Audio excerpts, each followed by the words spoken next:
apabila cerita apa yang kakak ceritakan sama saya akan bocor, karena kita juga memiliki asas. Jadi asas itu yang pertama itu kemandirian. Sebelum saya tanya dulu kakak itu datang ke sini tuh atas kemauannya sendiri atau dorongan dari orang-orang terdekatnya kakak? Atas kemauan sendiri ada, atau dari dorongan orang lain juga ada. Jadi yang kedua itu, tapi kakak tidak terpaksakan juga datang ke sini? Tidak, alhamdulillah. Oh ya, alhamdulillah. Jadi asas kedua itu kerahasiaan. Jadi kakak tidak perlu khawatir kayak takut nanti apa yang kakak ceritakan sama saya dibocorkan sama orang-orang dunia. Jadi kakak aman saja dan masih ada lagi asas yang lainnya. Jadi kita akan melakukan proses konseling itu dalam waktu 45 menit. Apakah bersedia? Ya, oke. Jadi kakak duduklah setenangnya kakak supaya apa yang kakak ceritakan bisa lebih rileks gitu ya. Jadi kakak persilahkan untuk menceritakan kehidupannya kakak ya. Saya akhir-akhir ini kan sebelumnya saya beberapa bulan yang kemarin itu, beberapa bulan lalu saya masuk di sebuah organisasi lingkup prodi, yang mana itu saya sudah tahu kalau setelah saya diterima di suatu organisasi ini, saya waktunya akan terbagi dan juga ada beberapa konsekuensi yang akan saya dapat nantinya, dan juga cerita-cerita dari orang-orang kalau organisasi itu salah satu faktor menghambat kuliah kami.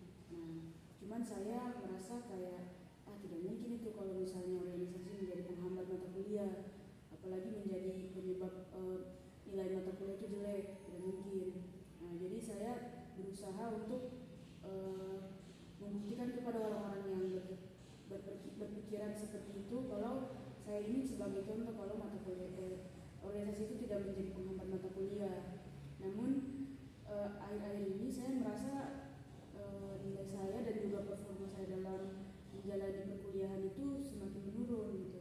Saya juga merasa sudah agak hilang minat di dalam beberapa mata kuliah. Makanya dari itu saya merasa jadi kurang aktif di dalam beberapa mata kuliah juga, dan juga saya lebih condong ke satu organisasi.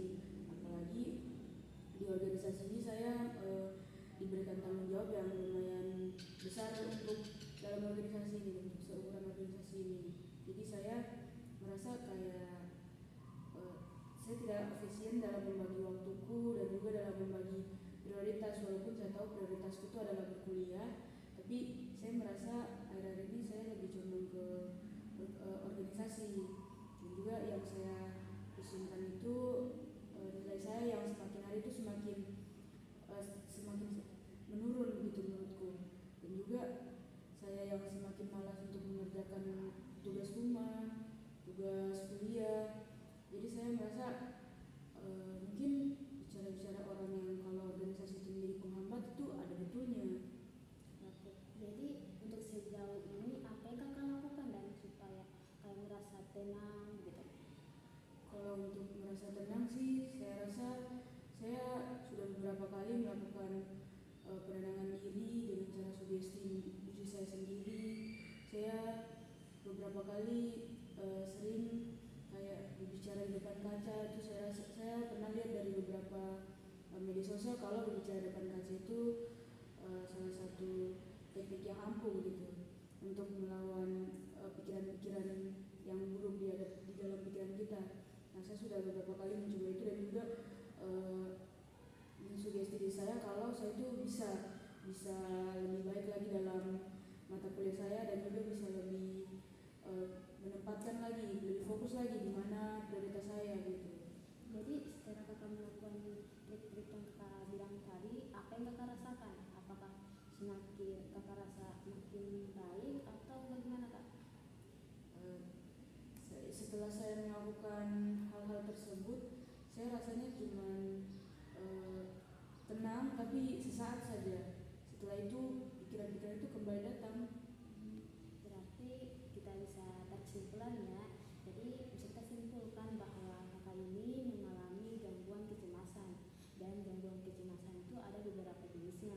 Jadi untuk kakak yang kakak alami ini gangguan kecemasan pada umumnya saja. Jadi kecemasan pada umumnya itu yaitu kekhawatiran atau kecemasan yang berlebihan yang berdasarkan itu tentang berdasarkan tentang berbagai hal seperti yang kakak alami itu, kayak sepertinya kakak mengalami itu karena stres, banyak pikiran begitu ya kak. Jadi saya rasa saya rasa proses konselingnya kita sudah habis waktunya. Jadi kakak tutup saja dulu ya. Nanti kalau jadi kakak setelah kakak menceritakan semuanya itu, apakah kakak sudah merasa lega atau masih merasa kayak terbebani? Alhamdulillah sudah ada. Oh alhamdulillah. Jadi sekian dulu untuk pertemuan kita hari ini. Nanti kalau kakak mau mengadakan pertemuan kedua bisa, apabila masih ada yang ingin, masih ada beban pikiran sedikit, bisa kita atur pertemuan lagi. Jadi kakak tutup saja.